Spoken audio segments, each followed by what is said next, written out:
Good morning to all of you, and with French generosity, I shall speak in English.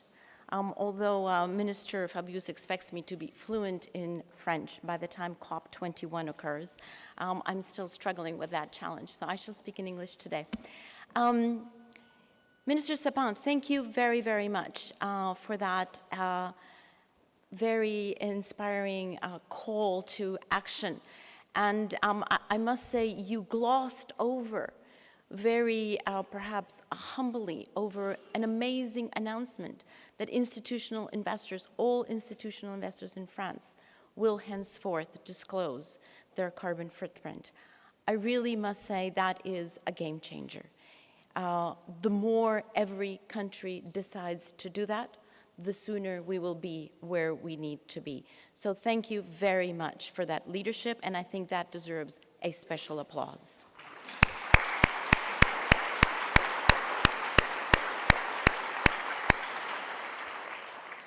So my friends, this is actually a very exciting day. I have to tell you, some of us who had lunch with President Hollande and Minister Sapin yesterday got to cheat a little bit because we had a little summary of everything that is going to happen today in 1 hour. And I have to tell you, this is an exciting, exciting day with the many announcements that you will be delighted with. But let me step back for a moment from that and give you the context of what we're doing here, because sometimes we get so much into the weeds, sometimes we get so much into our daily task that we lose the sense of this amazing transformation that we're all contributing to. So let me perhaps paint a picture for you that what we are doing here all together is building a new home, because the home in which we lived has been proven to be unsafe, unreliable, and certainly unprofitable. And so we're building a new home for the 9 billion people who will soon be joining us. And that home, I would argue, is built on 4 pillars. The first, and you will excuse me if I put policy first, but that is my job. So the first is policy, where for many years, I would say for 20 years, but certainly very, very specifically in the last 5 years, governments have come together to increasingly give clarity both to the global international policy that will come to a head in COP21, where we will have an agreement here in Paris, but also at the same time to begin to put in place the national policies that are consistent with the long-term goal, with the long aspiration of keeping temperatures under 2 degrees. And those national policies have been evident over quite a few years with the growing number of regulations and legislations in countries that today are already at 800 around the world, but most recently with the collection of INDCs, the nationally determined contributions, none other than carbon management plans that all countries are already or will be soon submitting. So policy, very, very much a very important pillar of the new home that we're building. Second pillar, technology. I don't need to tell you how solar technology has just completely raced to the top, dropping out on cost, increasing in efficiency. Same for wind. Very important announcements on storage capacity. So all the technology really moving forward in order to make this transformation possible. So you have a pillar of policy, you have a pillar of technology. You have then a very important pillar, the third one, on business commitment. And the past 2 days have been an extraordinary witness of exponentially increasing commitment on the part of business to undertake the transformations internally, not just for operational efficiency, but to go beyond that into the true strategy, a corporate strategy, to really align themselves with science-based targets. An amazing 2 days that truly were beyond my expectation. And then the fourth pillar that you represent today, finance. And I will talk a little bit about finance in a minute, but I want you to picture that these 4 pillars have, over the past few years, been growing up almost independently of each other. And what is absolutely exciting is to understand that now that we have a very firm basis on each of these four pillars, the quantum leap, the true transformation that we are on the brink of witnessing is going to come through the interlinking and intertwining of all of these pillars, because they will work with each other very, very soon. They're already beginning to work with each other very soon in order to get us over the hump and into a completely new economic system that is based on low carbon, as explained by Minister Sapin.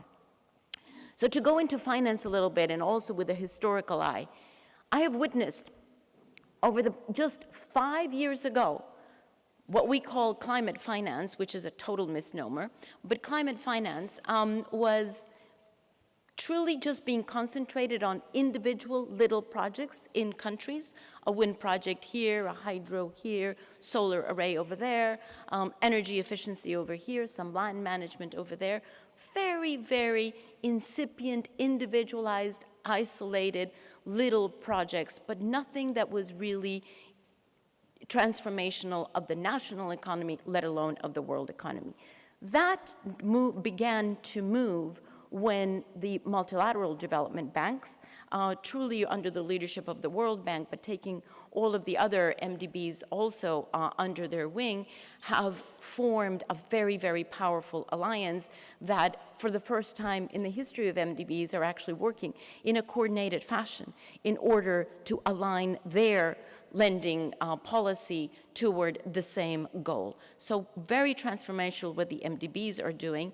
And then we saw private capital begin to move in the same direction. But where we begin to get to the turning point is when we begin to get, as you will hear today, regulators and systemically important investors truly beginning to take this on board. That is really the turning point. And Minister Sapin has already mentioned what to me is already the first sign of the transformation. You must admit that something is afoot when the G20 asks the Financial Stability Board to look into climate risk. That, to me, is a very, very clear signal that we have actually reached the levels, reached the scale of the importance in the financial system that this deserves. Because ultimately, my friends, where we need to come out after all of this process is, frankly, for a new standard for sound financial system. That is ultimately our goal from the financial point of view. Now, of course, there are many, many pieces that need to be put into this puzzle. We have never done this before, so we're all inventing as we go.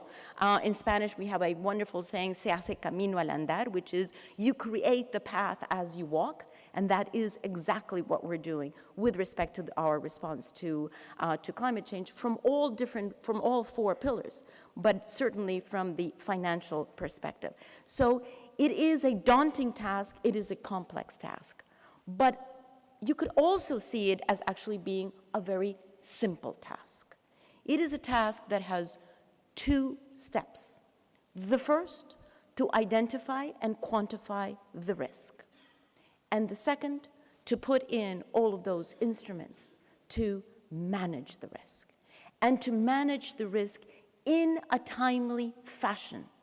Frankly, it does us no good to begin to manage the risk after it is too late.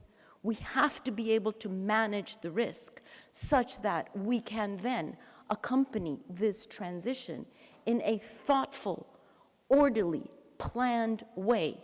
Nobody is interested, nobody is benefited in abrupt transitions here, in abrupt changes. We're all benefited by orderly, thoughtful pathways that get us to new standards for financial system. Ultimately, what we want, the goal, is to green the financial system of the world. Not just of China, that has frankly already taken the lead, but of the world. Green the financial system of the world. That is our goal. We're still trying to understand and quantify the risk, but we do know one thing for sure, that the highest risk is not doing anything. That we can all agree to.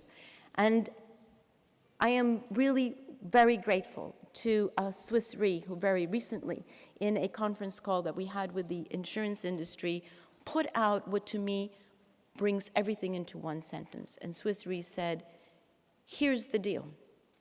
A world that stays under 2 degrees is insurable. Beyond that, we just don't know. Thank you.